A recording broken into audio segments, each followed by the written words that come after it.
demanding for other favors from the family, and that has led to his being dropped from investigator in the NYS scandal, dropped following explosive affidavit by suspects. Whenever an institution oversteps its mandate or acts contrary to the laid down order, it is the duty of the media to highlight those transgressions and inform the public. Chief Justice David Maraga warns courts will not entertain ambiguous laws. And IEBC's plea to legislators. Wafula Chebukati wants quorum for the commission reduced to jumpstart their operations.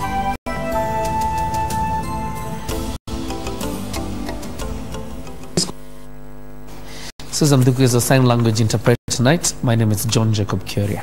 Well, my name is Catherine Chenga, and later on in our interactive segment, I will be engaging Augustine Masinde, who is the Director of Physical Planning at the Ministry of Lands, as well as Dr. Lawrence Esho, who is the chairperson of the Kenya Institute of Planners, and we will be looking at the policy that has been launched by the government as regards better management of our land. Absolutely. But before we talk about policy, let's get into the business tonight.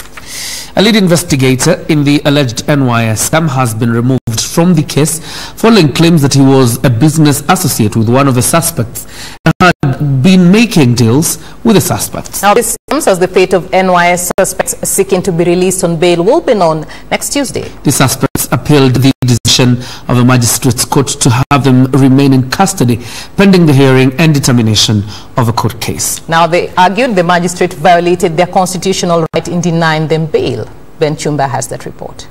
Actually can't shut its eyes to the fact that Goldenberg existed, people were charged. In a new twist to the ongoing NY saga, a lead investigator in the case, Julius Munia, has allegedly been dropped from the case.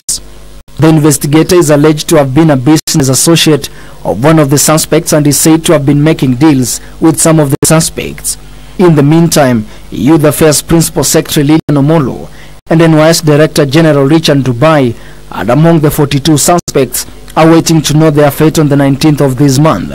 Arguing before Justice Edwin Onguri, the defense and prosecution lawyers made their final submissions on whether the suspects should be granted their freedom.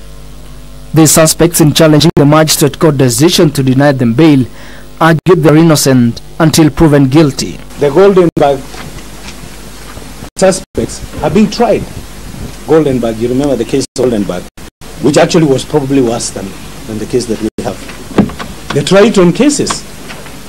Triton is notorious. There is also the Discount Securities Limited and NSSL. All those suspects are on bail. The Office of the Director of Public Prosecution, objecting to their bail application, argues there is sufficient evidence implicating them and their release might prejudice the case. The suspects are facing multiple counts, among them abuse of office, conspiracy to commit economic crimes, fraudulent acquisition of public property, and failure to comply with applicable procedures. They were denied bail by Chief Magistrate Douglas Ogoti on June 5th, who ruled that the gravity of their charges and its impact to the economy is a compelling reason for them to remain in custody. Ben Chumba, reporting for Channel 1 NewsHour. An interesting matter, and we'll watch to see how things turn up. Even an investigator can actually be involved in the shady deals in NYS. Moving this forward, Catherine. Well, the National Assembly Public Accounts Committee was forced to adjourn its sitting prematurely after the Health Cabinet Secretary Cecil Kariuki and Public Service CS Margaret Kobia snapped summons by the committee in the ongoing NYS probe. The MP is reading the Riot Act to public servants fond of snubbing committee summons sent away the principal secretaries in the two ministries after they had failed to offer concrete answers on how the monies were spent without using the IFMIS system. Now, Kevin Washira with the details of the ongoing NYS sagas as various agencies probe graft claims. Tuesday morning at Parliament buildings, the Public Accounts Committee was preparing to question the former Public Service CS, now Health CS Cecily Kariuki, alongside Margaret Kobia, who was appointed to the docket at this year. But to their dismay, the two CSs failed to turn up, instead sending their principal secretaries to answer to queries by the legislators regarding the alleged loss of 9 billion shillings at NYS. I think you owe us an explanation. Spent but not budgeted for. What does that mean? And it's 1.9 million. billion, sorry, 1.9 billion. The details about the numbers that I'm explaining, it's only them who have accessed the IFMIS, it's only them who know the details. Just take us through how you can, a department can access funds that are not in IFMIS under a program and be able to spend that money. Planning Principal Secretary Julius Muia was on the spot and could not defend a bulky document he was reading from, eventually opting to disown its contents. Attempts by Gender and Public Service Principal Secretary Safi Kwekwe to make sense of the document were also futile. Mr. Chairman, I seek your indulgence. Actually, I'm seeing this question now. I need to be very frank with you, because what I had, my responses that I made were on the funds, the Wezo, HFG, and the sagas that fall under the segment of gender affairs. Go back and put your house in order and prepare adequately. The enraged MPs, realizing they were not making much headway in getting answers, sent them packing with a warning to get their house in order. At the same time, they cautioned public servants against snubbing committee summons, warning of action. Separately, inside the National Assembly chambers, MPs shot down a motion by Gembe North MP Maoka Maore seeking to bar parliamentary committees from discussing matters before investigative agencies. The committees of this House falling into the trap of inquiring what DCI and the EACC are already seized of, indicating duplication of roles and probably wastage of public funds. Indeed, if there's a committee that feels that this is intimidating to them, the right way to go about it is to sit down together so that they share whether they should proceed or not. But the manner in which Maori brings up before the House, I think in my view, is meant to muscle these committees, and that's not right. Let Kenyans see who are these people who are misappropriating their money. And it is not intimidating the Honorable Speaker, but it is also in an effort to ensure that there is also transparency and accountability also in the way that Parliament and any other investigative agency carries out its work. Maure argued taxpayers' resources were being wasted through duplication of investigations at National Assembly, Senate and other investigation agencies. Kevin Washira, Channel 1 News. And elsewhere, the Chief Justice David Maraga says the judiciary will not entertain any ambiguous law passed by Parliament. Maraga says laws should be specific and the court will not hesitate to strike out any piece of legislation that seems to undermine the spirit or the letter of a constitution. Now, speaking at the inaugural press club hosted by the Kenya Editors Guild, the Chief Justice promised that the courts will stand to uphold freedom of the media and that it will take extra caution of ensuring that freedom of expression, when exercised legitimately, is not met with generally worded penal provisions and sanctions. Maraga promised that the judiciary will safeguard the rights and freedoms that are necessary for the realization of media freedom and independence, warning the media that freedom does not operate in a vacuum. The Chief Justice said the fourth estate has also responsibility of operating in an ethical and a responsible manner if the nation was to heal from the past oppression and cultivate a healthy and progressive society. Democracy, constitutionalism, and the media freedom are inextricably intertwined concepts. Indeed, one of the critical yardsticks of evaluating an effective or a struggling democracy is the presence or absence of a vibrant media that can hold the wielders of power to account. The Chief Justice said the Constitution and applicable laws call on the media to shun hate speech, incitement to violence, misinformation and distortion of information. The Chief Justice warning that the country is being bombarded with a wave of unregulated content in the social media platforms which are intended to harm persons who are targets by hurtful messages and campaigns, and the mainstream should come out to fight fake news. Really, we have to be conscious that protection of our media space starts with us. The government will do what it wants. It will make its political decisions, but it is our job first and foremost to protect our turf. In a free and growing democracy such as ours, the media plays an important watchdog role on behalf of the people and thus contributes to core constitutional concepts of transparency and accountability. He urged Kenyans not to shy away from appealing ruling they feel were not satisfactory to them. Nowadays, if somebody is not comfortable with the ongoing stories in the media, what they do, they run to Judiciary and they get the gag order, and that story dies there. When you feel that you are aggrieved by a court order, please challenge it on appeal. And we have had quite a number of decisions of our courts upset on appeal. The chairman of the Kenya Editors Guild, Churchill Otieno, called for the support of the media to play its rightful role in society if Kenya was to entrench its constitutional democracy. It has been held that where freedom of expression and of the media is curtailed, then no other right or freedom is safe. It is for this reason that we ask that Kenyan editors and indeed journalists be allowed to independently play their role. Churchill called for the protection of editors as they endeavor to inform the society, saying the powerful should be kept away and any threats to the media was the beginning of a creation of an unjust society.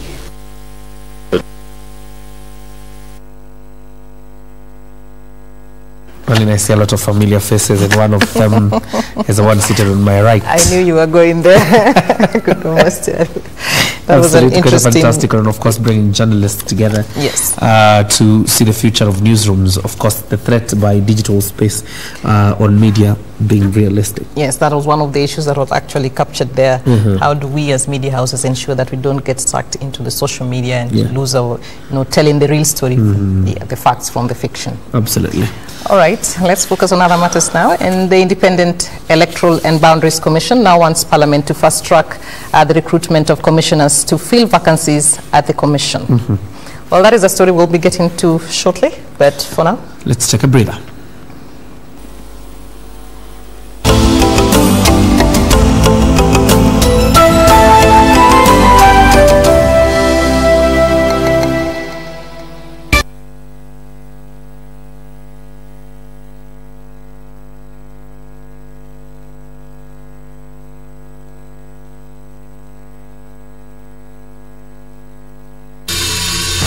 We choose to go to explore the magical beauty around you, where no one thought we would go.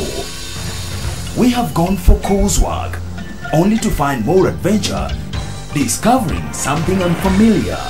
Which is quacking. When you step, it's like a bouncing castle. At times, we look back just how we got here and where we might be going. And when we think our journey has reached an end, you will be surprised it is just the beginning. Magical Scenes with Irene Muchuma Odim, Thursdays only on KBC Channel 1. We have sleepless nights all the time. It's a matter of just paying attention, I think. It's paying attention to what you need and when you need to do it by. So sometimes, like her who's in production, she's working Saturday and Sunday nights because there's a big order on Monday. As an entrepreneur, maybe I would say the first thing is, can my business work without me? Road to Success, only on KBC Channel 1.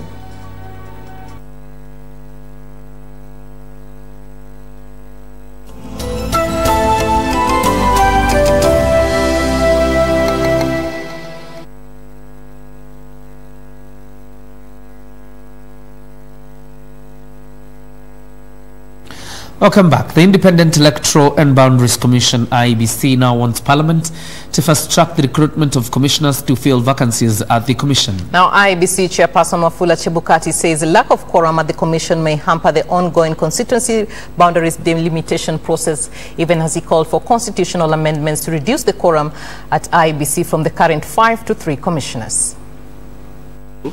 Wafula Chebukati, alongside 2 other commissioners at the electoral body, had appeared before Parliament's Constitutional Implementation Oversight Committee on the review of constituency boundaries. Chebukati calling for the recruitment of commissioners at IEBC to enhance operations of the Commission heading into the delimitation exercise. We need to build on what we have, and so that we can build this Commission for the future of this country. So the issue of replacement of commissioners is critical, so as not to hamper the activities of the Commission. The commission requires a committee comprising of at least 5 commissioners to oversee the boundary delimitation process. Once this recruitment is done or replacing our colleagues who left, then we will be in a position to constitute that committee. And the initial activities is to train all the commissioners, particularly the committee members, but generally all the commissioners on the delimitation process. We will begin the process of training with those of us who are in office, but at introductory levels, but we will wait for the others before we can do full-scale. IEBC has also proposed changes to the procurement laws to allow the Commission wrap up all procurement processes 6 months to general elections. If there is no law to put that cut-off date so that any judge or any judgments that are being made, they should make it with that in mind. So we don't go too close to an election, to an extent that there is a printing going on and there is a judgment asking somebody to be put on the ballot paper or removed from a ballot paper. Chebukati wants an open tendering process as well as a Hansard system to help curb division at the Commission and by extension open up decision-making processes at the Commission to the public. And this is something actually we even agreed before even our colleagues resigned. And we were trying to see what can we do to make this commission more efficient, more transparent, and more accountable. Chebukati is saying the commission is currently cleaning house, even as he revealed serious audit queries in the tendering process at IEBC. We hope that they will complete the exercise soon, and we should be able to give an account to the Kenyan people why we spent 46 billion shillings on the elections. And if there are areas perhaps we can improve on so that we spend less, we are the most expensive in the entire region as far as elections expenditure is concerned.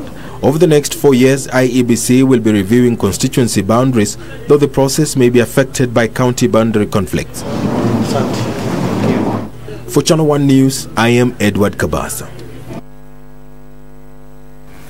And now Deputy President William Ruto is blaming past oversights for the challenges bedeviling major towns and cities. Ruto says poor planning and environmental degradation has acted to derail ongoing plans to improve infrastructure, especially within Nairobi City. The state of Kenya's capital, Nairobi, has been at the center of debate with the eyesore that it has become, placing the county leadership on the spot. Poor drainage systems, unplanned settlements, and degradation of riparian land partly blamed for the situation in the city and other major towns across the country. Inadequacies that Deputy President William Ruto says has affected infrastructural development. We are working on the water infrastructure, the road infrastructure, the sewerage infrastructure is lacking behind the development of housing that has gone ahead, and is much more difficult going that route than if these were done ahead of time. Speaking at KCC when he launched the National Land Use Policy, Ruto said the current land problems facing Kenya are as a result of historical planning oversights. The challenges that we have today of informal settlements, the abuse and degradation of our riparian and ecologically sensitive water towers is as a result of poor planning and lack of a clear roadmap on how land that we have can be put to good use. He challenged the Land and Forestry Ministry to use the new policy to bring sanity to land sector. The new policy calls for, among other things, the mapping and documentation of all land in Kenya. The lack of a vision, mediocre planning, and incompetence are a threat to our development and progress, the same way theft and corruption are a threat to our planning and to our progress. Samson Kitavi, Channel 1. That was collective effort by many people.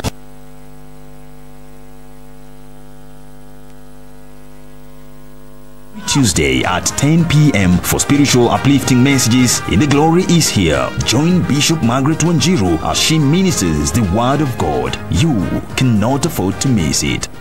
We are not here to confuse anyone. We are here to put sense in the minds of many. Let us not hide ourselves in the courts of the prophets, in the wide sayings that were said before.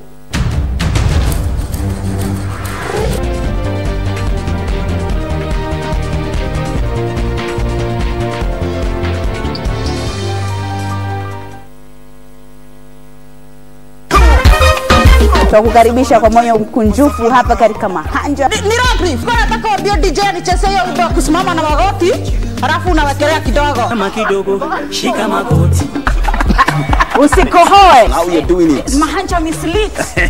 Ukishirikisha zile kwa tuonekana mbaya. Kuna mambo mama. Kuna mambo Sikia, kuna mtu anasema dadake Abdullah mabeba. Nilikuwa kifine thank you. Nilikuwa kifine thank you kujibeba sura. Ni vile na kujanga hapa mnanitengeneza kidogo makeup.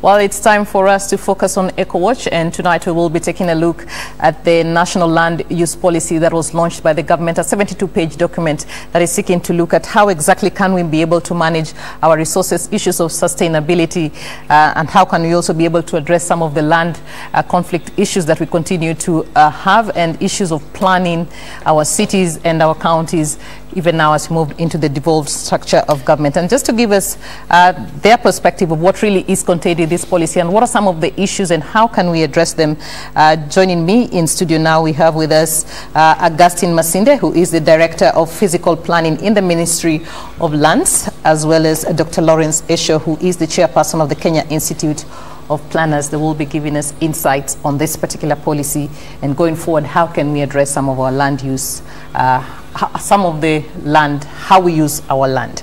Gentlemen, thank you for coming to our studios. Thank you for having us. All right, even before we talk about, the policy that you have launched today, and I want to start with you, Augustine. Where are we in terms of progress of managing our land? Thank you. Over the past 5 years, the Ministry of Lands and Fiscal Planning has been implementing a reform program to address issues to do with land administration and management by first of all putting in place policy and legislative mechanisms to address issues of management, institutional structures, as well as mechanisms for handling of the various issues that touch on land. So it's still in terms of legislation. Implementation, where are we? Now, in terms of implementation, we have started with setting up of institutional structures, and one of the outputs of that process is the operationalization of the National Land Commission.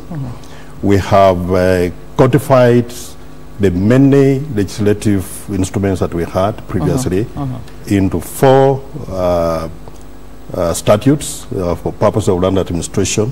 We now have Community Land Act, a new piece of legislation. We have the Land Act, the Land Registration Act, as well as the Land Act, all of them that are now under implementation. Okay. The regulatory framework is already in place, and what we now have at the moment is a formulation of 2 critical instruments. One, the National Spatial Plan, which was launched in March last year, and today we had a historical moment in which we launched the National Land Use Policy, that is Sessional Paper number 1 of 2017. Okay, all right. He has talked about several pieces of legislation that have been put in place. In terms of change on the ground, are we managing our land? When did when did the rain start beating us, and are we really managing our land despite having all these beautiful pieces of legislation? Thank you very much. I think that's the challenge the country is facing, and that is the challenge which the policy seeks to address, as well as the plans.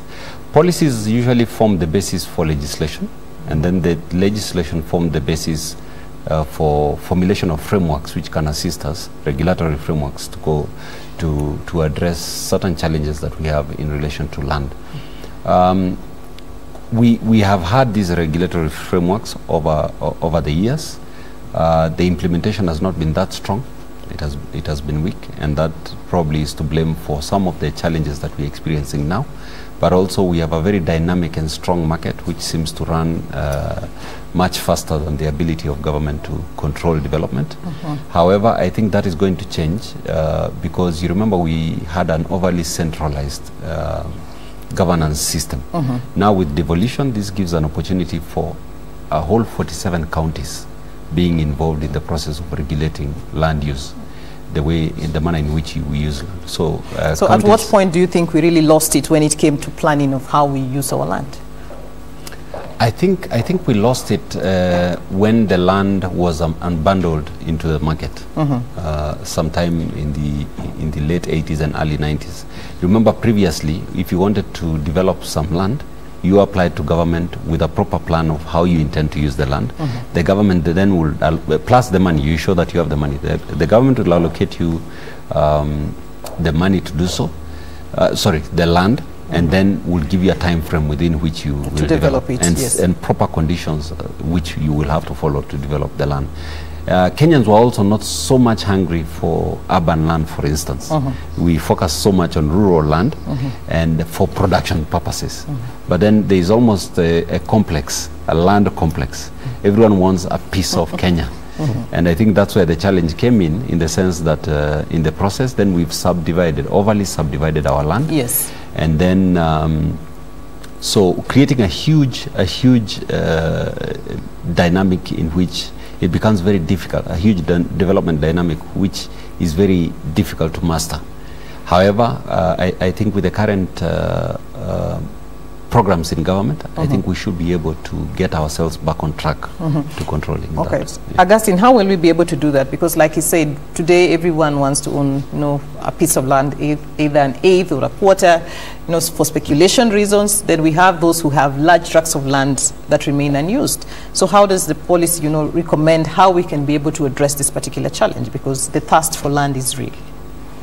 One of the things that we must address, which is fairly historically perspective, is dealing with the problem of speculative behavior in the land market, where, as my colleague says, people want to buy land and own it for its own sake.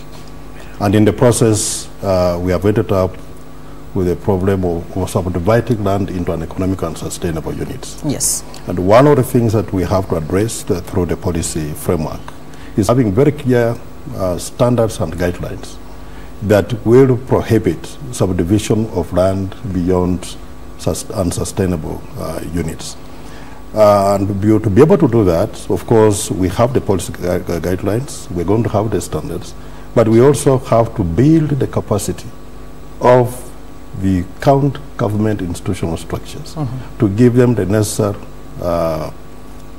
capacity to be able to deal with these things, do the enforcement, and ensure that there is a planned framework and way of doing things in all the areas of jurisdiction. All right. The other aspect is informal settlements, because those ones are rising a lot in different cities. How do we address that particular problem? Because that is a lot of land that is just lying there and is not really been put into a sustainable kind of way. Informality is a consequence of our planning legacy. Colonially, the colonial planning legacy was based on segregation, which was racial segregation at the time, and then after independence we adopted a social segregation. And the planning system has tended to leave out the lower income segments of the population without thinking about them in plans. So even though we plan for them, the plans are not adequate enough to respond positively and effectively to the needs of those lower income segments of the population. You also remember that in the post-independent era, immediately after independence, people moved into town at a rate that was much faster than the ability of government to provide for those people.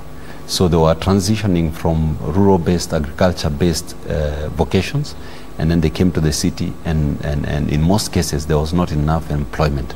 Now when they came to the city, most of what they did is just squat on land that was available, that was public land.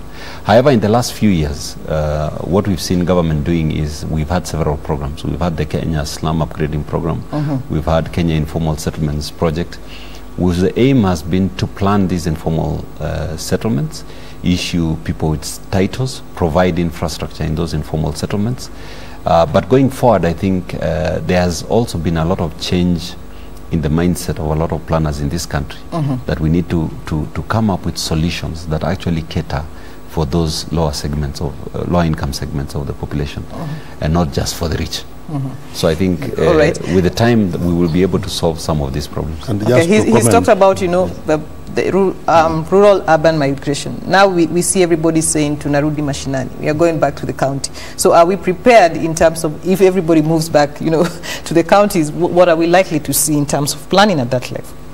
Yeah, one of the measures that government is taking is expanding the economy of the country beyond Nairobi and the existing big cities. The intention is to identify, plan, and develop more growth centers, so that you have alternative areas of employment, alternative areas where people can find opportunities for training and education.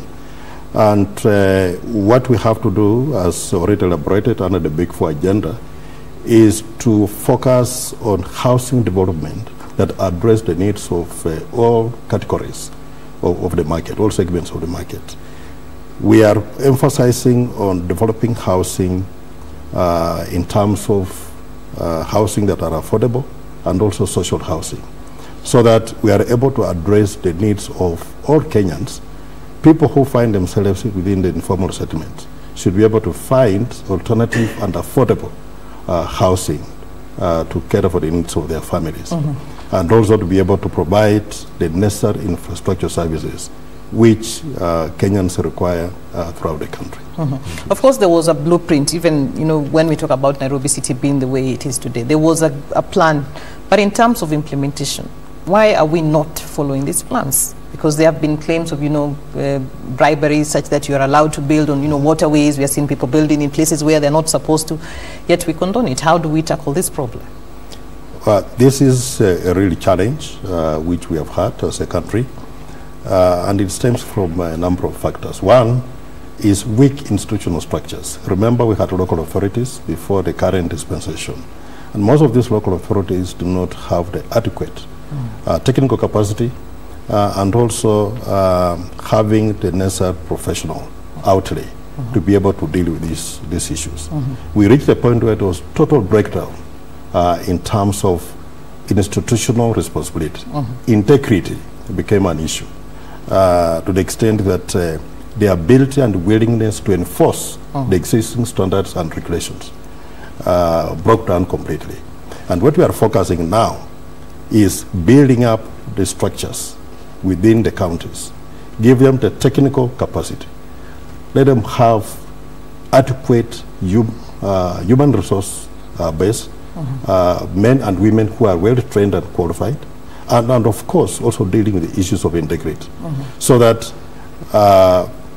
people who have taken advantage of such weaknesses to carry out activities that are injurious to the environment will not find room to do such things. All right. In terms of this particular policy, what are the key highlights that, you know, focus on how exactly we can be able to plan our land? Because, I mean, we're almost running out of time. Okay. I think the primary objective of the policy is to ensure that land is sustainably used in this country and optimally used, and also equitably distributed amongst all Kenyans. And the policy advocates a system whereby planning becomes the primary consideration. All land has to be planned prior to being occupied. And I think that has been the focus of the last 10 years or so, that counties now are starting to engage in planning activities, planning their territories, so that then they are able to control the development, as it were. So the policy emphasizes the need for land use planning, because this is a land use, national land use policy. And the best way to implement it is through land use plans and land use legislation. We also have the physical planning bill, which is in Parliament, which is also being enacted. But as the director put it, the most important thing is for counties to build the capacity of counties themselves to be able to implement this policy and step it down into implementable tools at their level. So what will it take to implement this particular policy? What we now require to do moving forward, first is to rationalize our existing sectoral policies and legislations.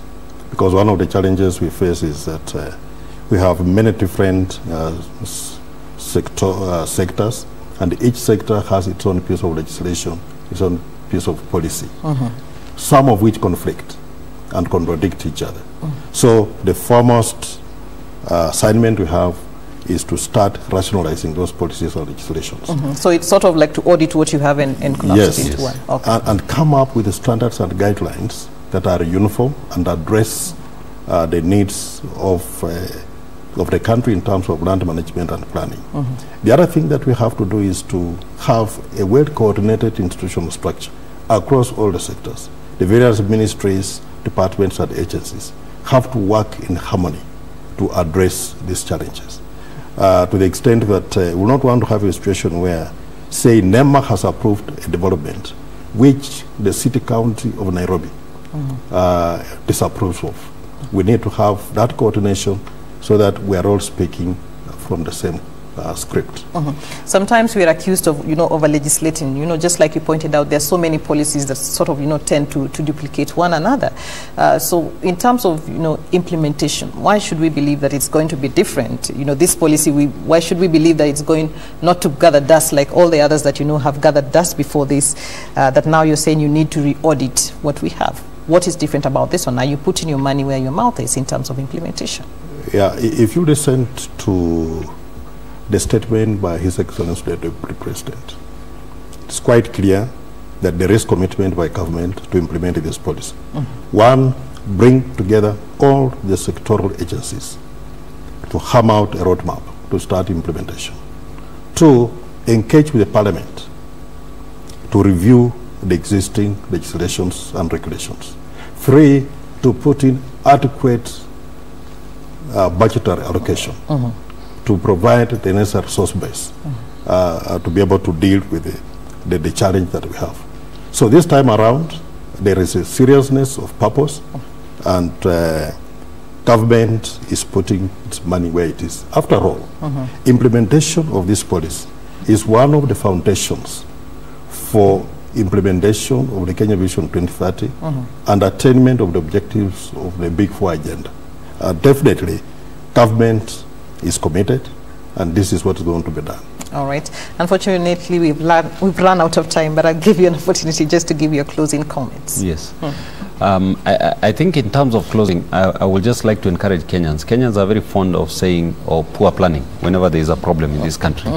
But we must accept liability also for causing some of these problems. And as an institute, our mission is to make Kenya a planning society.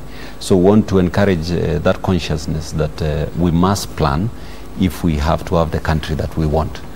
And part of what we've been doing is, part of what the director mentioned is that we didn't have human resources capacity in that area, but plenty of universities now are training professionals in this area, and therefore counties should absorb these professionals so that they are now able, they no longer have an excuse. They can't say that there is no human resource. We've trained a lot of planners, so let them just employ those planners, and the planners, the experts will help them do the work well. All right. Unfortunately, our time is up, but thank you both for coming to our studios and, of course, shedding light on some of these policies and what you're doing to try and ensure we utilize our land well. After all, the Constitution puts an entire chapter on land and environment, so it is important for us to implement this.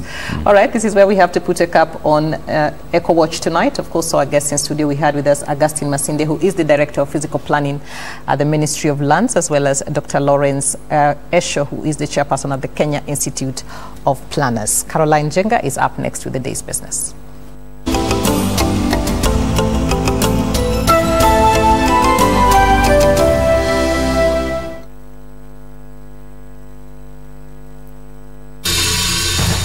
choose to go? Go to explore the magical beauty around you, where no one thought we would go.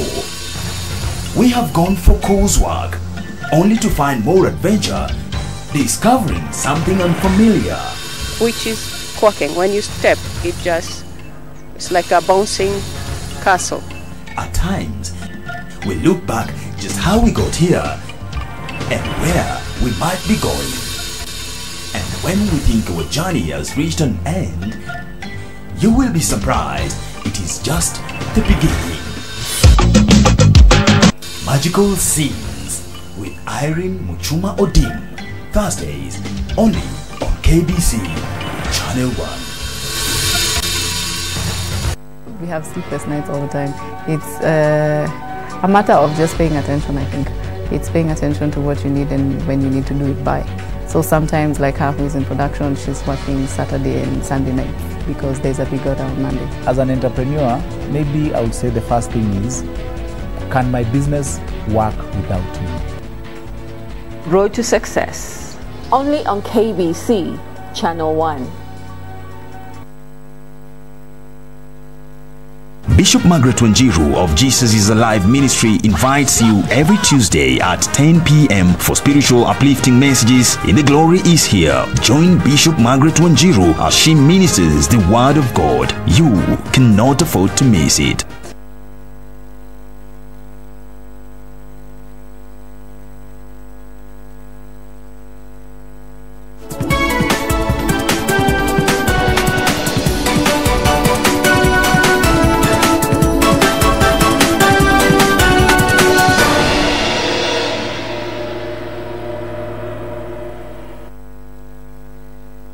Well, time to take a look at the latest in business with me, Carol Jenga.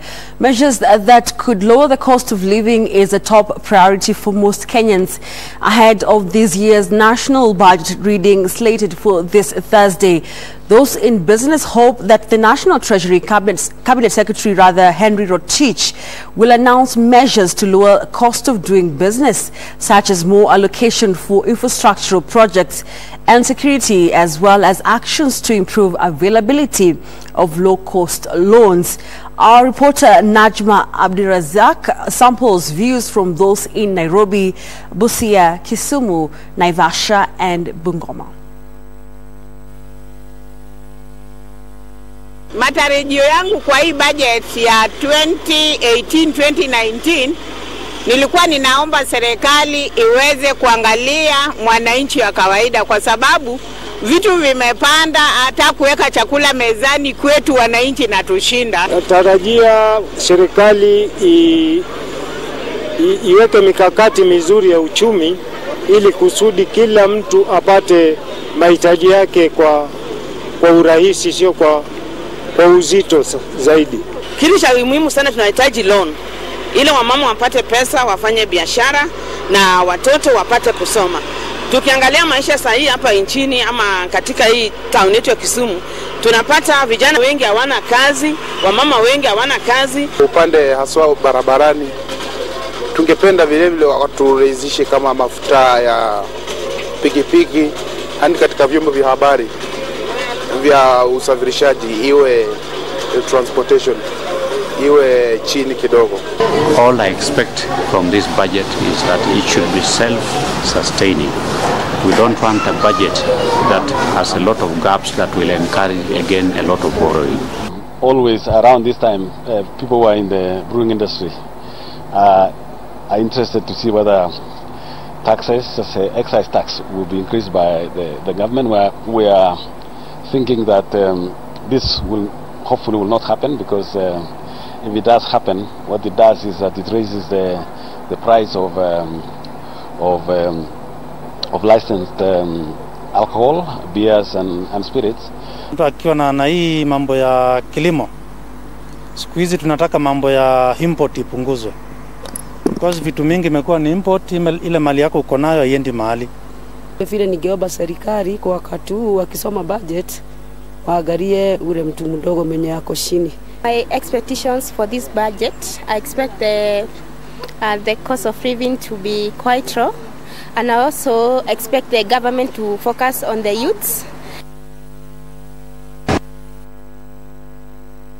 importation of illicit goods and dumping witnessed in the country despite numerous measures that have been implemented are being aided by authorized economic operators importing project cargo.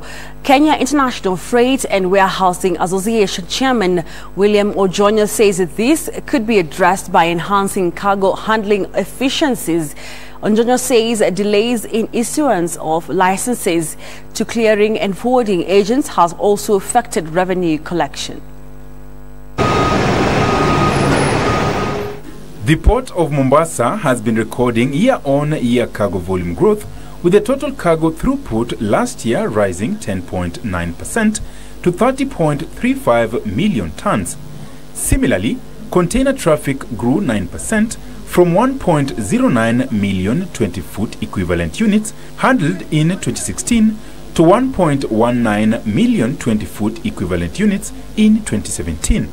Despite this growth, Kenya Revenue Authority has been missing revenue collection targets, which is blamed on, among others, cargo dumping as well as diversion and illicit goods that is said to be facilitated by dubious authorized economic operators working on some of the major projects in the country.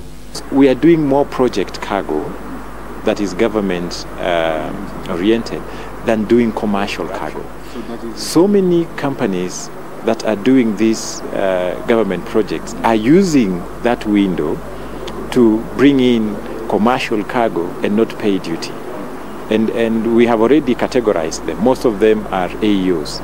They don't go through this rigorous process of confirming what they have brought in. Early last year, KRA introduced the Regional Electronic Cargo Tracking System to mitigate against diversion of cargo meant for other countries. Dumping was more rampant when we were doing a lot of transit cargo. We have adopted partial single customs territory. And in the partial single customs territory, collection is done at the point of entry. So clearly, why would you still be talking about dumping? That is diversionary. There is no dumping. There is inefficiency.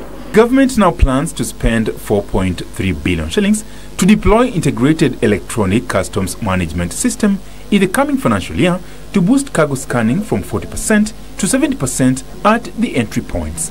Ojonyo similarly adds that delays in issuance of licenses to clearing and forwarding agents has had as much as 15% impact on revenue it collects on behalf of KRA. There can be no collection without an agent. And who brings in the collection? It's the agent who actually convinces the importer to keep importing so that you can keep collecting. So you are gagging the marketer here, and you still want to collect. Ronald Willie, NewsHour Business. Jumuiya will deliver supplies at no cost for the first time online buyers on its platform in efforts to increase the number of online shoppers. Managing Director Sam Chapate says the online marketplace is also offering a 99% discount on a 2-kilo packet of maize flour that will retail at 1 shilling. While online purchase and e-commerce sounded a pipe dream a decade ago, Jumia has embarked on revolutionizing the platform that is mainly used for electronics. The online marketplace is offering huge discounts to encourage more shoppers to embrace e-commerce. The offer that is targeted at shoppers in Nairobi, Nakuru, Kisumu, Eldoret, and Mombasa, dubbed a maize unga, will see customers purchase maize flour at 1 shilling. Allowing 10,000 new customers to Jumia to try e-commerce, to try buying online for free. Over the course of the week, we'll be selling 10,000 pieces of a maize unga for 1 bob, only 1 bob, and free delivery, to allow people to try the service for the first time. The second thing we'll be doing is for our existing customers, and we'll be allowing them to order for free in selected towns across the country. So free delivery all week on Jumia, the week of the 18th of June. Under the Try Jumia for Free campaign, first-time shoppers will have their delivery charges waived as the online retailer targets to encourage shoppers to try new and conventional ways of purchasing goods. And, you know, over time, what you'll see is as we get bigger and bigger and bigger in scale, then we can reinvest more and more and more into the customer experience.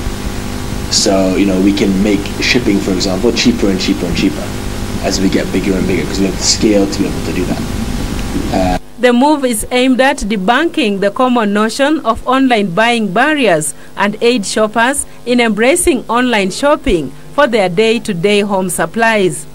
Judith Akolo, Channel 1 Business. Well, that marks the end of business news for today. John Jacob Courier brings you the sports update. My name is Carol Jenga. Have a good night and see you tomorrow.